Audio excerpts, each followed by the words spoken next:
Hi, welcome to Gineeshibu vlogs.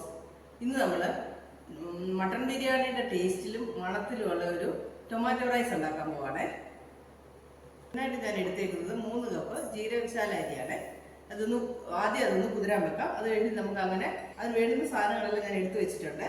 അത് ഓരോന്നും ചേർക്കുമ്പോൾ ഞാൻ ഓരോന്നും അങ്ങനെ പറഞ്ഞ് ചേർക്കാം. തുടങ്ങാമേ. മട്ടൺ ബിരിയാണിയുടെ ടേസ്റ്റുള്ള തക്കാളി സാപ്പാട് ഉണ്ടാക്കാം. അപ്പോൾ വാ, നമുക്കിപ്പം അടുപ്പ് കത്തിച്ച് പാത്രം അടുപ്പത്ത് വെക്കാം.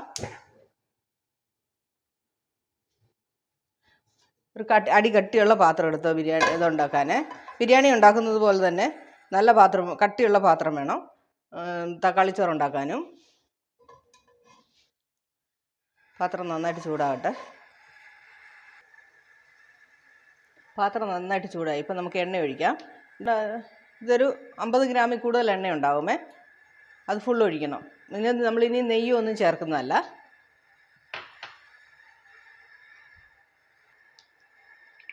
എണ്ണ ചൂടായി. ഇപ്പം നമ്മൾ ഇതിനകത്തോട്ട് ഒരു 1/2 ടീസ്പൂൺ പെരിഞ്ജീരകം, ഒരു 2 ചെറിയ പട്ട, ഒരു 3 ഏലക്ക, ഒരു 4 ഗ്രാമ്പു ഇത്രയും അങ്ങോട്ട് ഇടുവാണേ.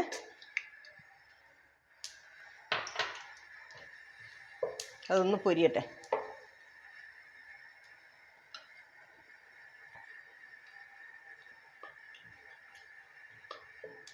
പട്ട, ഗ്രാമ്പു, ഏലക്ക എല്ലാം ഒന്ന് മൂത്ത് വരുമ്പോൾ ഞാനിത് ചെറിയ 3 സവാള അരിഞ്ഞതാണ്.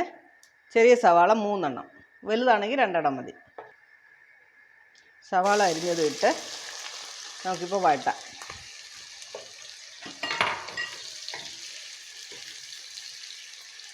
ഇതിനകത്തോട്ട് ഒരു ഇച്ചിരി ഉപ്പിട്ട് കൊടുക്കാം. കുറച്ച്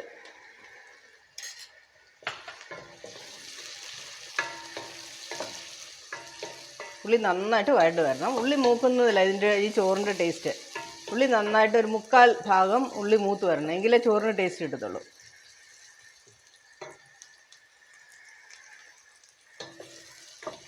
ഇതുണ്ടാക്കിയ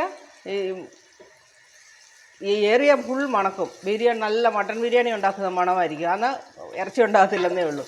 കഴിക്കാനും അതുപോലെ നല്ല ടേസ്റ്റുള്ള ഒരു ചോറാണ്. പെട്ടെന്ന് ഉണ്ടാക്കുകയും ചെയ്യാം. നമുക്ക് രാവിലെ ഉച്ചയ്ക്ക് ലഞ്ച് കൊണ്ടുപോകുന്നവർക്കൊക്കെ രാവിലെ എണീറ്റ് പെട്ടെന്ന് നല്ലൊരു ചോറ. ഇതിൻ്റെ കൂടെ ഒരു ഉരുളക്കിഴങ്ങ് മെഴുക്ക് പുരട്ടിയോ, ഒരു മുട്ട പുഴുങ്ങിയതോ, അല്ലെങ്കിൽ ഒരു മുട്ട ചുമ്മാ ഗ്രേവി പോലെ ഉണ്ടാക്കിയതോ ഒക്കെ ഉണ്ടെങ്കിൽ കഴിക്കാൻ നല്ല. ഒന്നും വേണ്ട, ഒരു തൈര് പച്ചടിയും ഒരു പപ്പടം ഉണ്ടെങ്കിൽ തന്നെ മതി, അച്ചാറും ഉണ്ടെങ്കിൽ തന്നെ മതി. ഞാൻ സാധാരണ തൈര് മാത്രം കൂട്ടിയാണ് ഇത് കഴിക്കാറ്. ഞങ്ങൾ എപ്പോഴും ഉണ്ടാക്കുന്ന, എനിക്ക് പെട്ടെന്ന് ഉണ്ടാക്കാൻ പറ്റുന്ന ഒരു ചോറായിരുന്നു ഇത്. സ്ഥിരം ഉണ്ടാക്കുന്ന ഒരു റൈസ്. വെച്ചിരുന്ന് 2 നേരം നമുക്ക് കഴിക്കുകയും ചെയ്യാം.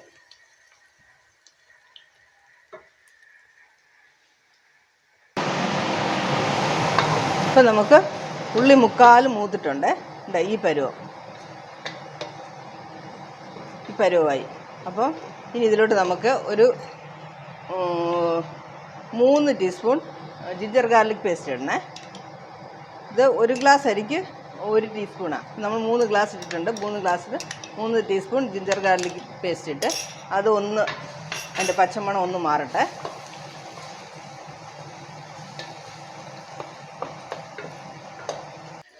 ജിഞ്ചർ ഗാർലിക് പേസ്റ്റൊക്കെ നന്നായിട്ട് മൂത്ത് മണം വന്നു തുടങ്ങി. ഇപ്പം ഞാൻ അതിലോട്ടൊരു 4 പച്ചമുളക് കീറിയതാണ്, 2ആയിട്ട് ചുമ്മാ ഒന്ന് കീറിയിട്ടുണ്ട്.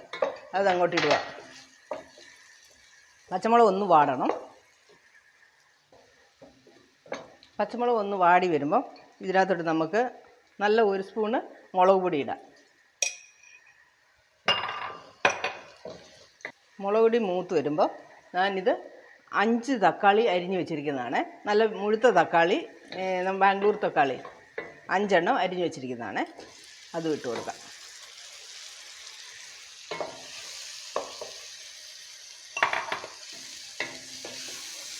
ഈ തക്കാളി നന്നായിട്ട് അങ്ങ് കുഴഞ്ഞ് ഉടഞ്ഞ് ഗ്രേവി പോലെ ആകണം. ഈ സമയം തക്കാളി നമുക്ക് വേണമെങ്കിൽ അരച്ചു ഒഴിക്കാം. അരച്ചിടുവാണെങ്കിൽ ടൊമാറ്റോയുടെ തൊലിയൊന്നും ചോറിനകത്തുണ്ടാകത്തില്ല. നല്ല അരഞ്ഞ് അതങ്ങ് മാഷായിക്കോളും. ടൊമാറ്റോയുടെ കൂടെ തന്നെ നമുക്ക് മല്ലിയില, പുതിനയില ഞാൻ ഇതുപോലെ രണ്ടും നല്ല 1 കൈ വീതം എടുത്ത് വെച്ചിട്ടുണ്ട്. അത് മല്ലിയിലയായിട്ട് ഇത് പുതിനയില, ഇത് രണ്ടും കൂടെ അങ്ങിട്ട് കൊടുക്കാം.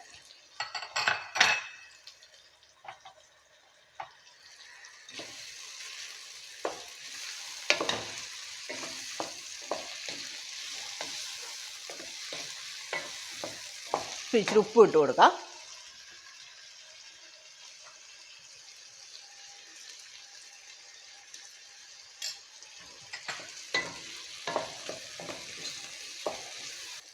ഇതിലോട്ട് നമുക്ക് 1 ടീസ്പൂൺ ഗരം മസാലപ്പൊടിയും കൂടെ ഇടാം. എന്നാ മണമായിരിക്കും എന്നറിയാമോ, ഇപ്പം ഇവിടെ നിൽക്കത്തില്ല, അതുപോലെ വേണം. ബിരിയാണി ഉണ്ടാക്കിയാൽ എത്ര സ്മെല്ല് വരത്തില്ല, അതുപോലെ മണമാണ്.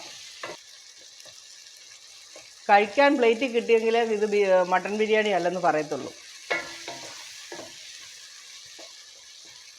പീസില്ലാതാവുമ്പോൾ. ഇപ്പം നമുക്കൊരിച്ചിരി നേരം ഇതൊന്ന് അടച്ചു വെക്കാം, സിമ്മിലിട്ടിട്ട്. അപ്പം ടൊമാറ്റോ ഒന്ന് മാഷായി കിട്ടും.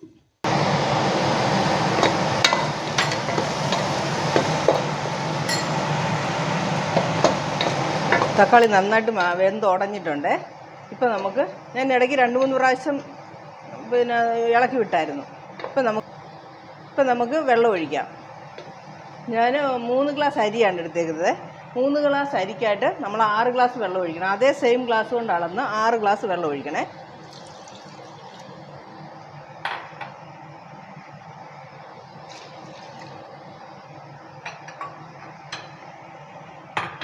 തീ കൂട്ടി വെക്കാം.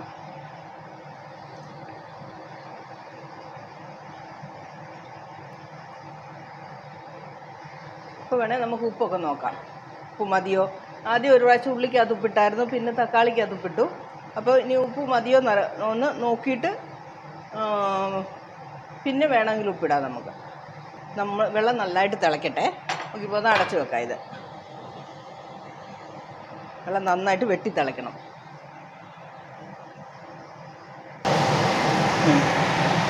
ഇപ്പം വെള്ളം നന്നായിട്ട് വെട്ടി തിളച്ചേ. നമുക്കിപ്പോൾ ഇതിനകത്തോട്ട് അരിയിടാം.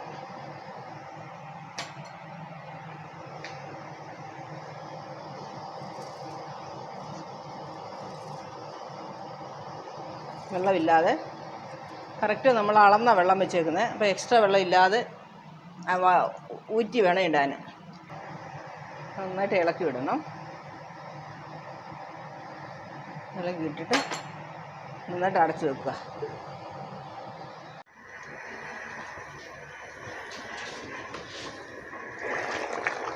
ചോറ് നന്നായിട്ട് തിളച്ചു.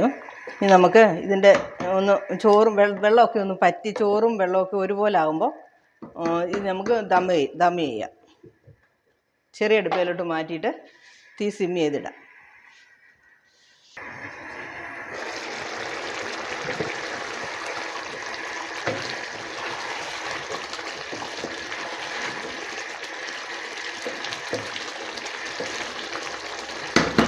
ഇപ്പം ചോറും വെള്ളവും എല്ലാം ഏകദേശം ഒരേ അളവായി, കണ്ടല്ലേ.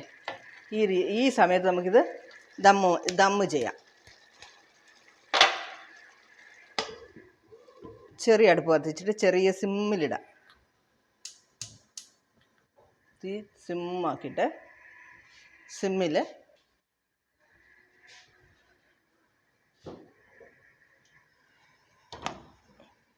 ചെറിയ അടുപ്പിൽ ഫുൾ സിമ്മിലിട്ടേക്കുവാണ്. അങ്ങനെ ഒരു 10 മിനിറ്റിലാവും. 10 മിനിറ്റ് കൂടെ വേണ്ട, ഒരു 6-7 മിനിറ്റ് ആകുമ്പോൾ നമ്മൾ തുറന്ന് നോക്കണം. ഒട്ടും ചൂടൊന്നും, ഇതിന് ഓട്ടയൊന്നും ഇല്ലാത്ത പാത്രമാണ്. ഒട്ടും ചൂടൊന്നും വെളിയിൽ പോകത്തില്ല, ആവിയൊന്നും വെളിയിൽ പോകത്തില്ല. അങ്ങനെ ഇരുന്ന് ദമ്മായി ചോറ് റെഡി ആയിക്കോളും. ഇല്ലെങ്കിൽ ഇത് കുക്കറി വേണേലും വെക്കാം. ഇത് മസാല എല്ലാം മിക്സ് ചെയ്ത് വെള്ളം ഒഴിച്ച് തിളപ്പിച്ചിട്ട് അരിയിട്ട് 2 വിസിൽ കുക്കറിൽ ഇട്ടാൽ ഓക്കെ. ഇതേ പ്രൊസീജിയർ തന്നെ. ഇപ്പോൾ നമുക്ക് ഇനി ഓപ്പൺ ചെയ്യുമ്പോൾ കാണാമേ. ഇപ്പോൾ ചോറായോ എന്ന് നമുക്ക് നോക്കാമേ.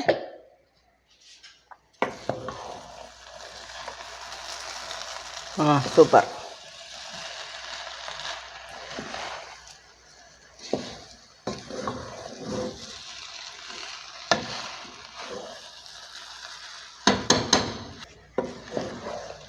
നോക്ക്, നല്ല ഒന്നേലൊട്ടാതെ നല്ല പൊടുന്നുള്ള ചോറ്. ഒട്ടും കുഴഞ്ഞിട്ടൊന്നുമില്ല. ഇത് ആറി കഴിയുമ്പോഴത്തേനും തനിത്തനിയാവും. ഒന്നേലൊന്നേൽ ഒട്ടാതിരിക്കും ചോറ്.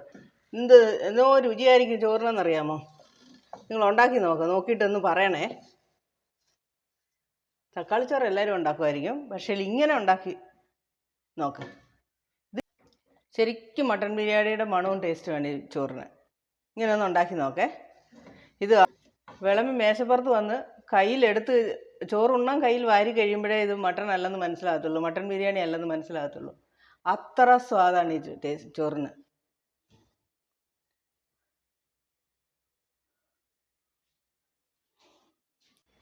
എല്ലാവരും ടൊമാറ്റോ റൈസ് ഉണ്ടാക്കിയിട്ട് എങ്ങനെയുണ്ടെന്ന് പറയുമല്ലോ. അപ്പോൾ എല്ലാവരും ലൈക്കും ഷെയറും സബ്സ്ക്രൈബ് ചെയ്യാൻ മറക്കരുതേ. തീർച്ചയായിട്ടും സബ്സ്ക്രൈബ് ചെയ്യണം, ലൈക്കും ഷെയറും ചെയ്യണേ. Okay, bye, thank you. അപ്പോൾ മട്ടൺ ഇല്ലാത്ത മട്ടൻ ബിരിയാണി എങ്ങനെയുണ്ട്? സൂപ്പർ അല്ലേ? നന്നായിട്ടുണ്ട്. ഇതിൽ കൈ ഇട്ട് കഴിഞ്ഞാലേ മട്ടൺ ഇല്ലെന്ന് അറിയത്തുള്ളൂ. അപ്പോൾ ഇതൊന്ന് കഴിച്ച് നോക്കണേ. ഉണ്ടാക്കിയിട്ട് കഴിച്ച് നോക്കിയിട്ട് അഭിപ്രായം പറയണേ.